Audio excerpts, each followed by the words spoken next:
I recently met an old friend in Zurich, and the conversation we had has just been, well, it's been sticking with me. Oh, yeah. What was it about? Well, he's one of those guys who runs a specialized engineering firm. They produce these hyper-precise medical components that, the rest of the world can't live without. Right, the textbook Swiss type, meticulous, proud of the system. Exactly. He's fiercely proud of his country's tradition of direct democracy. And for the first 20 minutes of our lunch, he was explaining with this quiet intensity, why the Swiss system is the last bastion of true sovereignty. The power of the veto. The power of the citizen to veto any law. To him, it wasn't just a right, he called it a sacred duty. But I'm sensing a but is coming. A huge one. I asked him about the upcoming 2026 framework agreement with the European Union, and the pride in his face didn't just fade, it collapsed. Just this look of profound, weary frustration. And it wasn't about the economics of it, I'm guessing? Not at all. He didn't talk about trade data. Instead, he pulls this heavy, tattered folder from his briefcase, filled with years of procedural updates and consultation drafts from both Bern and Brussels. Oh, the paper trail. And he taps the stack of papers and says, "We are the masters of the pause button. We have built a machine so perfect that it has forgotten how to move." Wow. That's a powerful line. It was the bitterness in his voice that was so striking. He used this word.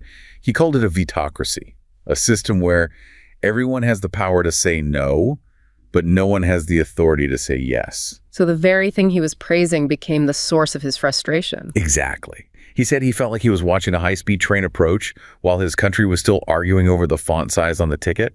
And that shift, from celebrating this democratic purity to mourning a paralyzed nation, it just raised this chilling question for me. Has Switzerland's obsession with procedural perfection become a form of civilizational self-castration? I mean, while they spend decades debating the fine print of their relationship with a declining Europe, the whole global axis is shifting east.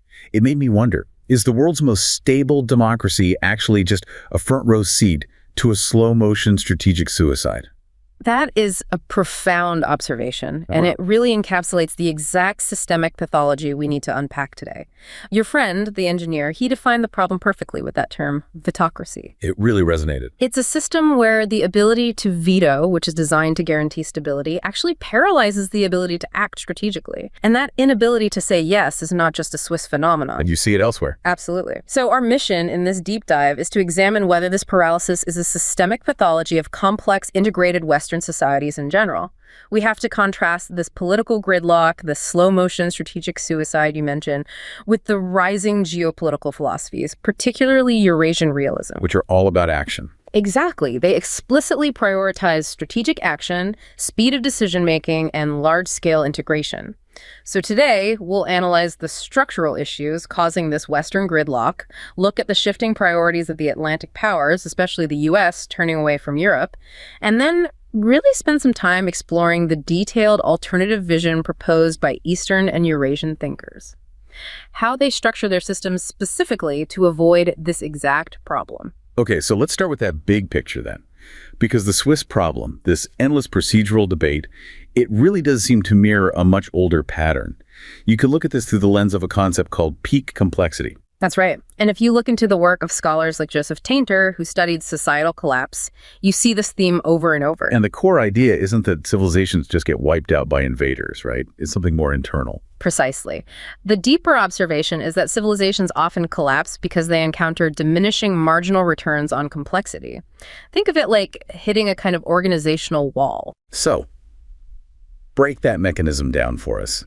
How does a society get trapped by its own success, in a way? Well, societies are essentially problem-solving machines. A problem comes up, feeding a bigger population, managing a city, defending a border, and the standard response is to add complexity. So more rules, more bureaucracy, more specialization. Exactly. More specialized labor, more sophisticated technology, more complex legal codes. And at first, this works really well. That first layer of complexity solves the immediate problem quite efficiently. But each new layer you add gives you less and less benefit. That's it. Eventually, the growing burden of just maintaining that complexity, the huge administrative staff, the information overload, the cost of communication between all these specialized parts, it starts to outweigh the actual benefits. And the original solution creates new problems. which then need even more complex solutions. It's a feedback loop. It's a feedback loop until the society is so top-heavy and specialized that it becomes incredibly rigid. It becomes vulnerable. It can't adapt to new threats because all its energy is just dedicated to managing itself. And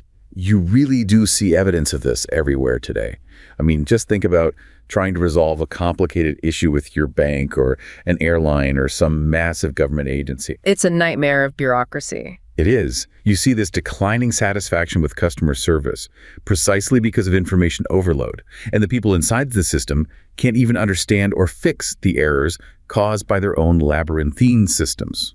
The solution, these complex rules-based systems, becomes the fundamental problem. And this is the perfect bridge from that general theory, from peak complexity, directly to the institutional structure of the European Union. The ultimate complex system. You could argue it's the most complex and specialized political organization ever created. And the critique is that this sheer complexity leads directly to systemic gridlock and, crucially, the erosion of national policy control. Now, on paper, the EU is supposed to be limited. The treaties are very clear that the Union should only act within the limits of the powers, the competences that are explicitly given to it by the member states. That's Article 5.2 of the Treaty on European Union. The principle of conferral. It sounds like it should protect national sovereignty. It sounds like it. But that's not what the critics see happening in practice. No. The argument is that, in reality, EU institutions systematically extend their role far beyond those limits. They justify it by claiming it's necessary, to ensure the effectiveness of EU law, even when there's no explicit legal basis for their action in the treaties. So the EU is kind of evolving into a quasi-federal state by default. That's the effect, yes. It progressively limits national decision-making power through these very subtle judicial and procedural mechanisms. So the rule book says one thing, but the institutions keep pushing the boundaries. How are they actually enforcing that control over sovereign nations? What are the key mechanisms here? Well, there are three primary institutional mechanisms that really accelerate this. First and foremost is the European Court of Justice, the ECJ. The judicial arm. Right. And the ECJ has been absolutely instrumental in continuously extending its own jurisdiction and the primacy of EU law through what is essentially judicial legislation. This allows a body of unelected judges to progressively chip away at the policy autonomy of member states, often without regard for their own national constitutional traditions. So the court translates these vague goals of the Union into hard legal requirements for member states. Perfectly put. Then the second powerful tool is the infringement procedure. This is laid out in Article 258 of the Treaty on the Functioning of the EU. And this was originally just a bureaucratic tool, right? It was. It was a necessary tool to make sure that when the EU passed a directive, all the member states implemented it correctly and on time. But its use has evolved, meaning it's now increasingly used to impose a single, definitive, and often politically charged interpretation of so-called European values, concepts like the rule of law or judicial independence on all member states. And this is done without any regard for their different legal histories or constitutional setups. Exactly. It turns a procedural compliance check into a mechanism for ideological standardization. And for some of these national constitutional traditions, that's an existential risk. That seems like a slow, almost invisible process of control. But you mentioned a third tool, a more recent and sharper one. That would be the conditionality mechanism, which was introduced in 2021. And this move was seen by many critics as basically institutionalizing the political weaponization of complexity. What does it do? It allows the Council, based on a request from the Commission, to suspend EU funds that a country is legally owed if that state is deemed to be breaching the principles of the rule of law. So it ties the money, the financial lifelines, directly to compliance with their interpretation of these subjective values. Precisely. So while it's framed as being about safeguarding finances, critics see it as the EU's most dangerous instrument of control. It can be a very convenient pretext for stronger, usually Western European states, to put immense political and economic pressure on weaker member states, particularly in Central and Eastern Europe. Just by threatening to withhold funds that they're legally due. Yes. This system is the very definition of complexity layering legal, financial, and political conditions being weaponized against national sovereignty. It just accelerates the whole structural problem. Okay, so this sounds like a system that's designed to achieve perfect stability, but it's reached a state of internal paralysis and resentment. Given this deep-seated pathology, what's the proposed solution from the critics? It can't just be a minor tweak. No, it has to be a radical structural reversal. It's often called the back to the roots scenario. Back to the roots. And this vision proposes a comprehensive, reformed EU that drastically reverses that trend toward federalism. It wants to bring the structure much closer to its original 1957 model, which was based on intergovernmental cooperation. So the core of this reform is about reprioritizing the national level, the member state. Absolutely. National sovereignty must take immediate precedence. The whole center of gravity has to return to the member states. And that means dramatically curbing the influence of supranational institutions like the European Parliament and the Commission, and especially the ECJ's role as a kind of legislature. And who holds the power in this model? Structurally, the European Council, which is made up of the national leaders, must hold the highest political authority. This ensures that decision-making stays rooted in the democratic interests of the sovereign nations, not the ever-expanding interests of the Brussels bureaucracy. Sounds like making the national leaders the boss again, instead of the bureaucrats. Yeah. But how do you actually enforce that? How do you stop that complexity creep from just happening all over again? Well, there are several key structural reforms needed. First, you have to limit the primacy of EU law strictly to those powers that have been explicitly and clearly conferred by the member states. So EU law can't override a national constitution? Never. The legal system has to ensure that if there's a conflict between EU law and a national constitution, the national constitution wins. Every time. And what about decision-making? That seems crucial. That's the second key reform. Dramatically expanding the requirement for unanimity in decision-making across all the core policy areas. Getting rid of majority voting. Well, making it a rare exception. Right now, qualified majority voting is routine, which allows a coalition of states to just bypass the fundamental objections of a minority, even on issues that are central to their national interest. In this back to the roots scenario, QMV becomes the exception. Unanimity is the rule. Can you give us an example of how that would change things? Sure. Think about migration policy or certain environmental regulations. Under QMV, a powerful bloc can push through directives that mandate specific quotas or standards, even if a few member states argue it would fundamentally damage their economy or their ability to control their borders. Returning to unanimity ensures that any collective action is consensual action, not coerced action. So no single nation can be dragged into a policy it fundamentally opposes. Exactly. It solves the problem of supranational vitocracy by institutionalizing the national no power. That's a fascinating twist. Yeah. The solution to paralysis is to strengthen the veto, but only at the national level, to ensure the center can't paralyze the parts. So what about shared responsibilities like the single market? How do you handle that complexity? That's the third core reform. A rigorous reassessment and aggressive enforcement of the subsidiarity principle. Which basically says decisions should be made at the lowest possible level of government. Right, as close to the citizen as possible. So the EU should only act if the member states can't achieve the goal sufficiently on their own. Under this reform system, the burden of proof shifts dramatically. From the nation to the union. Exactly. It would no longer be up to the member states to prove why they should handle something.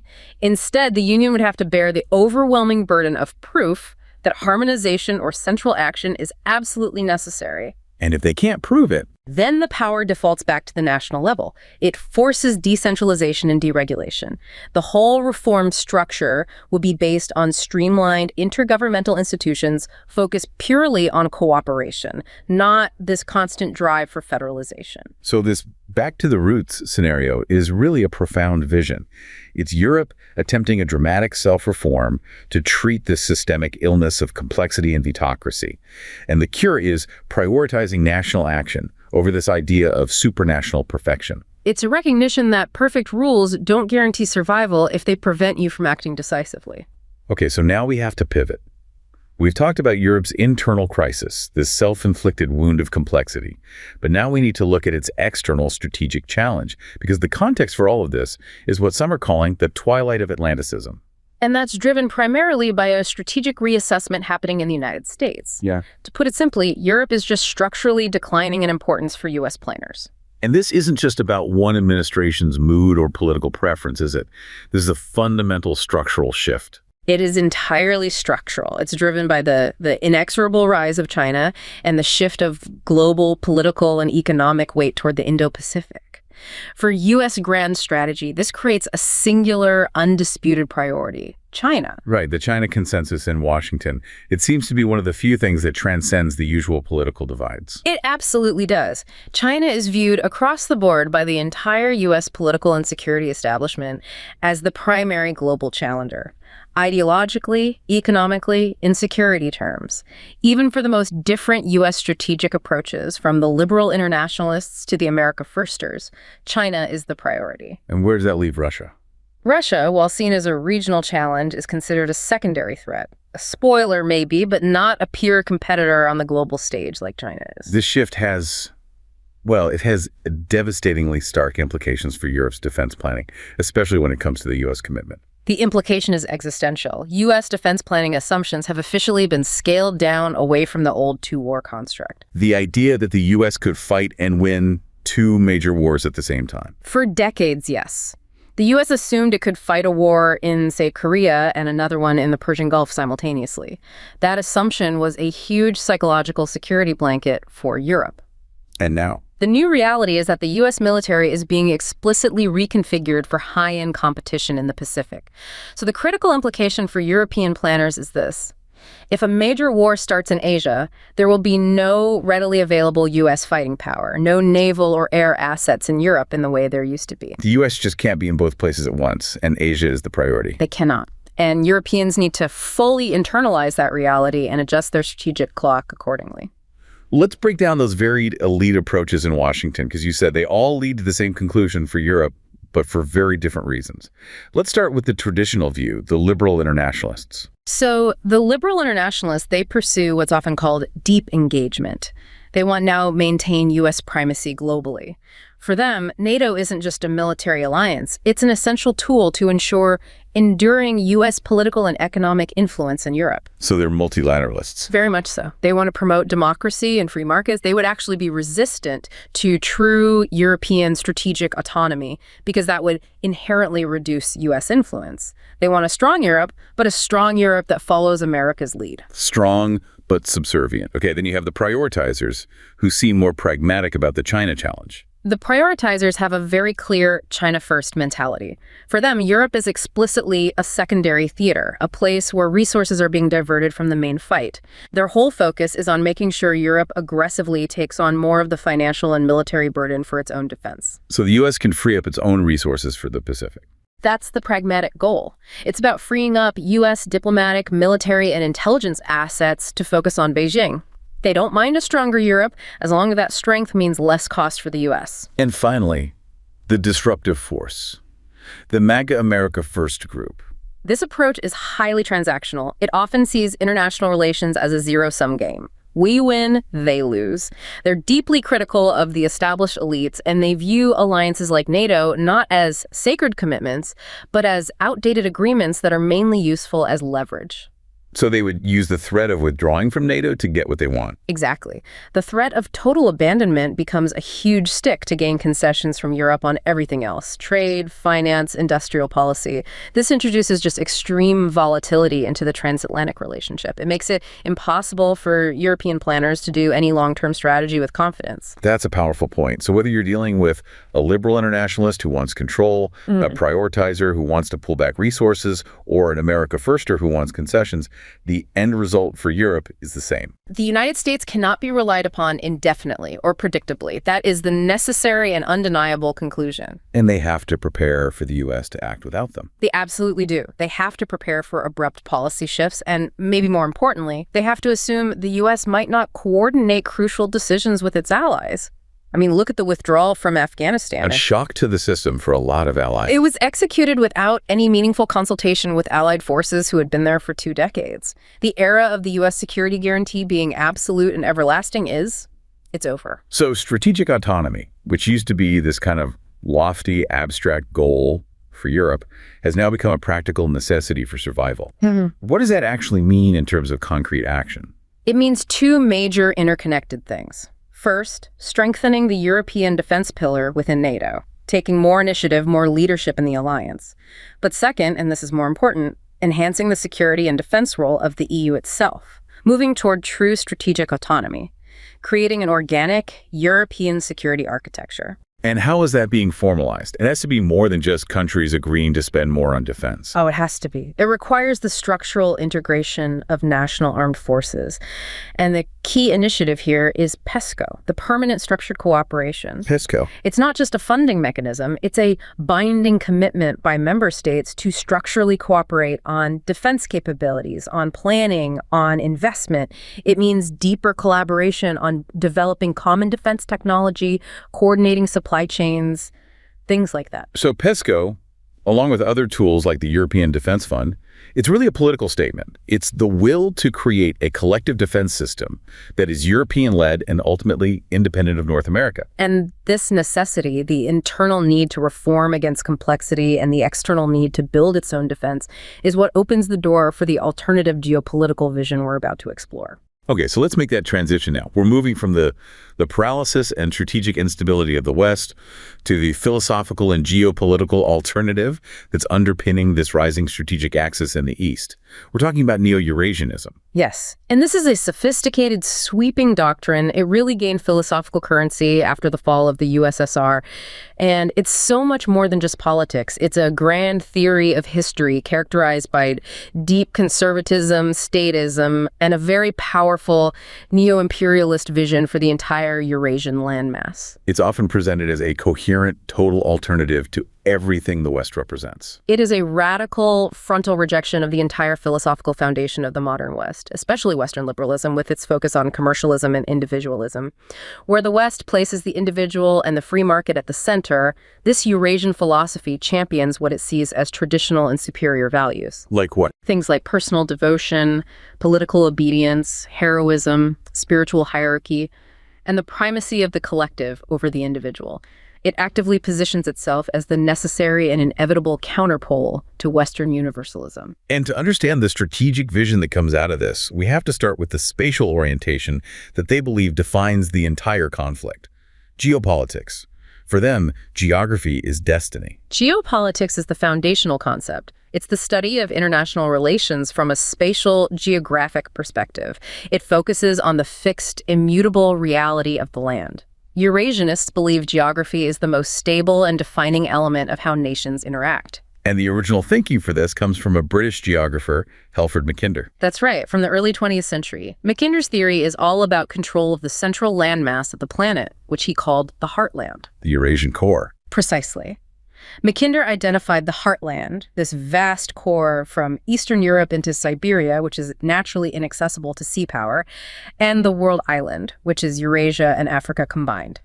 His strategic formula is probably the most quoted line in all of geopolitics. Who rules East Europe commands the heartland. Who rules the heartland commands the world island. Who rules the world island commands the world. This provides a historical lens that sees control of this central landmass as the constant strategic goal dictating all of global power. And Neo-Eurasianism, particularly under thinkers like Alexander Dugin, takes this geographical framework and elevates it into a dogmatic, eternal struggle that defines civilizational conflict. It adopts what's called the Duginist framework, a narrative of a perpetual struggle between two fundamental opposed civilizational forces. What are those two forces? First, you have teleurocracy, which is land power. This force is continental, fixed, traditional, rooted in conservative values, and it prioritizes centralized collective strength, often through empires. Its power comes from the Eurasian center. And its opposite. Its eternal opposite is thalassocracy, or sea power. This force is mercantile, expansive, Atlanticist, so the US, UK, NATO. It's liberal in its philosophy and focused on maritime trade and global commercial projection. The Duginist view is that this duality is an eternally valid principle, and the conflict reached its peak when the sea power, Anglo-Saxon capitalism, fully detached from Eurasia to become its own global force. Okay, so that philosophical antagonism gives you the intellectual architecture for the geopolitical movement. But what about the ideology that guides the people? They can't just rally behind a geographer's theory. That brings us to the fourth political theory. Yes, the fourth political theory, or 4PT, is Dugin's attempt to provide a robust successor ideology. He argues that the three major political theories of the modern era, liberalism, Marxism, and fascism, have all reached their historical limits. Liberalism won the Cold War but is now decaying, and the other two are exhausted. Right. So 4PT is designed to fill that ideological vacuum. And fundamentally, it rejects the modern world's obsession with evolution, technological growth, and linear progress. It replaces all that with a focus on conservation and tradition. It is explicitly anti-modern. So how does it build itself from the ruins of the other three theories? It's a synthesis. It tries to assimilate the key elements from the left and the right that offered effective criticisms of liberalism, but it rejects their core tenets. For instance, it takes the anti-materialist critique of capitalism from some Marxist thought, and it absorbs elements of nationalism and corporatism from fascism. But it throws out their core ideas like historical materialism or radical egalitarianism. Exactly. It wants a structure that is nonlinear and traditional. So if it rejects the individual of liberalism, the class of Marxism, and the strict nation-state of fascism, what is the central subject, the greatest value of the fourth political theory? The central subject, the greatest value, is the ethnos. This is a critical concept, drawing on the Russian historian Lev Gumilev's theory of ethnogenesis. And the ethnos is more than just a people group. It's defined as a biosocial organism, a collective of peoples or nations held together by a shared historical destiny, common heritage, language, and religion. It's an identity that goes much deeper than just citizenship or territory. A deep identity. Exactly. And this belief system champions civilizational pluralism. It argues that all ethnoses are unique and valuable, and it explicitly rejects any form of cultural leveling or Western-centric universalism, which they often just call Americanism. Any attempt by one society, the West, to judge another based on its own criteria is seen as a form of intellectual violence. The goal is to preserve the unique cultural treasure of every people. Yes. And this whole philosophy, focused on the ethnos and the victory of land power, culminates in a grand political goal: the Eurasian imperial vocation. Which is rooted in Russia's historical self-perception, the idea of Moscow as the third Rome. It's the belief that the Russian folk have a special, almost messianic mission: the unification of the entire Eurasian landmass under a conservative, anti-liberal banner. The ultimate goal is to replace Atlanticist liberalism with a powerful Eurasian conservatism on a global scale. Which requires that decisive, centralized action that we said the West is lacking. So if they achieve this, what does this unified political entity, this Eurasian empire, actually look like? That is the essential structural puzzle they try to solve. The empire is envisioned as a flexible structure following the German political theorist Carl Schmitt's concept of Großraum, or Great Space Theory. It's designed to combine absolute, strict strategic centralism, so the center controls defense and foreign relations, with maximum broad autonomy for local entities and ethnoses in their internal affairs. So strategic direction is centralized and fast, but cultural governance is decentralized to respect the ethnos. Yes. It's seen as the only way to guarantee strategic movement without the crippling effect of internal vitocracy. It's the antithesis of a highly complex, centralized regulatory state of the EU. Okay, so if the core pathology of the West is this perfect bureaucracy leading to paralysis, the philosophy of the East is all about strategic action and continental consolidation. Let's look at the concrete blueprint for that future world order. It starts with replacing the Westphalian system of nation-states. Yes. They argue that the complexity of the modern world, with its massive transnational economic flows, requires a new paradigm. The nation-state is seen as too small to manage the strategic challenges of the 21st century. So they envision a world order of integrated civilizational structures, these great spaces. Exactly, which are then united regionally into geo-economic belts or meridian zones. And this goal is explicitly presented as the necessary counterforce to globalism, to the drive toward a single world government. So a multipolar world order based on cooperation between these distinct civilizational blocks. Correct. So let's detail the structure of these great spaces. The most critical one is the Russia-Eurasian big space. The core of the heartland. It forms the core of the pan-Eurasian zone, integrating the entire post-Soviet space. And for the functional existence of this empire, the inclusion of key areas like Ukraine and Georgia into Russia's sphere of influence is considered an irrevocable, non-negotiable condition. And where does Europe fit into this vision? The Eurasianist vision for the European big space is that it should be completely independent of North American control. This means the end of the NATO alliance in its current form and the emergence of a purely European defense system. The focus for this European space would be on preserving core European folk identity and tradition. And of course, there's the massive Chinese big space in the Pacific Far East zone.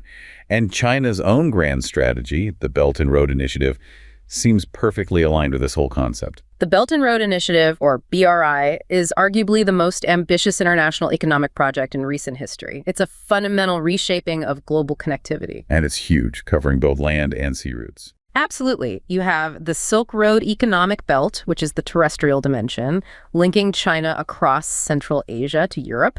And then you have the 21st century Maritime Silk Road, connecting China's sea lanes globally through massive port investments. Beyond just building things, what are the stated strategic objectives? Well, the initiative is explicitly designed to help achieve China's long-term goals. By economically binding neighboring countries through infrastructure and trade, they promote peaceful development and foster a stable environment. This stability is seen as essential for their own national development, and crucially, it also aims to strengthen the acceptance of Chinese technological standards abroad. Exporting their industrial capacity and establishing technological soft power. Exactly. So you have the philosophical blueprint, Neo-Eurasianism, and the massive economic engine, the BRI. Now we can look at the institutional mechanisms that Russia uses for this integration, starting with the economy. Eurasian Economic. Right, the EAEU. It currently includes Russia, Kazakhstan, Belarus, Kyrgyzstan, and Armenia. And it's strictly limited to the economic sphere. No common foreign policy like the EU. Its focus is on the four freedoms-free movement of goods, services, capital, and labor, and a common customs tariff. Creating a powerful geo-economic zone.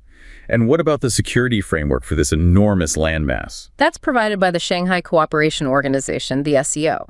It functions as a mutual security, political, and economic organization, focused on coordinating efforts on transnational issues like countering terrorism, separatism, and extremism. The SCO seems particularly important for the Central Asian republics, who are caught between Russia and China. That is a critical point of balance. From the Central Asian perspective, the SCO is a unique and valuable forum. It allows them to engage with both Russia and China simultaneously in a multilateral context. This gives them a crucial counterbalancing mechanism against excessive influence from either side. It protects their autonomy within the larger structure. Yes. Now let's circle back to that core philosophical difference. How do they avoid the Western problem of bureaucratic overload if they still have strategic centralization? This brings us back to the concept of local governance, democracy. Or organic democracy. This is the practical solution to vitocracy. It involves creating autonomies, local entities based on ethnic or cultural identity that have maximum self-rule in their domestic affairs. And the core principle is the right for the people of an autonomy to choose their own internal political form based on their unique tradition. So a local entity could choose a form of government that is not a modern liberal democracy. Precisely. They have the authority to govern all their internal civil, social, and local economic issues. And based on the traditions of the ethnos, a local entity could legitimately choose to be a democracy, an aristocracy, a monarchy, or even a theocracy, as long as it aligns with its historical characteristics. This is what they mean by civilizational pluralism in practice. That is an explosive concept. It seems designed to maximize cultural loyalty and minimize the need for the center to get bogged down in local political disputes. It's the ultimate antidote to procedural paralysis. The local level enjoys maximum self-rule on the issues that cause internal friction.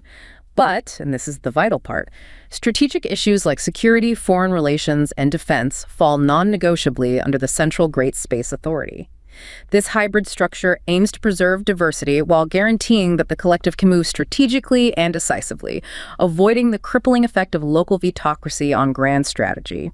It ensures the machine can still move. So, to summarize this sweeping deep dive, we started with that procedural crisis in the West, this vitocracy, and the burden of peak complexity we see in organizations like the EU. We detailed the EU's pathology, the sovereignty erosion, the infringement procedure, the conditionality mechanism, and look at the proposed Western self-reform, the back to the roots scenario. And then we pivoted to the external challenge, the twilight of Atlanticism, driven by the U.S. strategic pivot to China, which demands European strategic autonomy. Exactly. And finally, we contrasted all that stasis with the proactive Eurasian vision, built on geopolitics, the telerocracy versus thalassocracy framework, and the fourth political theory, all of which culminates in a blueprint for a multipolar world of integrated great spaces, economic engines like the BRI and EAEU, security structures like the SKO, and a form of local governance demosha that ensures centralized, decisive strategic action. The choice laid out by this geopolitical and philosophical divergence, it's not just about choosing alliances, it's really a profound philosophical test for Western civilization. On one side, you have the legacy of this perfected liberalism, this procedural sovereignty that leads potentially to paralysis, a system so resistant to error that it forgets how to move in a hostile world. And on the other side, you have an emerging system built on continental integration, on civilizational identity, and on prioritizing collective strategic action. It's a synthesis where the individual parts are free to follow tradition, but the whole is welded together by a shared, centralized mission. The critical difference between these two competing worldviews, which I think will define the next century, is simply this. One is obsessed with the perfect process, even at the expense of strategic survival. The other prioritizes survival, even at the expense of procedural perfection.